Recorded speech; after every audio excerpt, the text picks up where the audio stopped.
Hindi na tayo kontrata nito ah. Ed. Magkano kaya ang kontrata nito? Magkano nga ba na kontrata yan? Kontrata namin ito, 20,000. 20,000? Akala ko 40K. Hindi, 20,000 lang. Dahil ano na naman ito eh. Kung baga gusto ko na eh, parang... Retouch. Retouch na naman ito. Kaya kinuha na namin sa 20,000.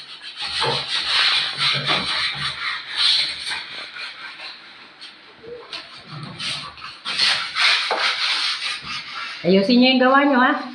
Eh, ito po ma'am. Baka sayang ang ibayad ko. Hindi po.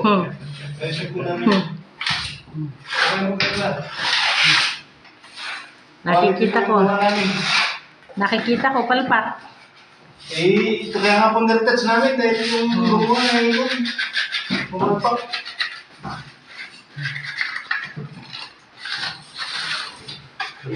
Ang ganda daw.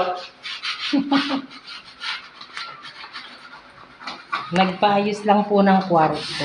Ng maliit na kwarto.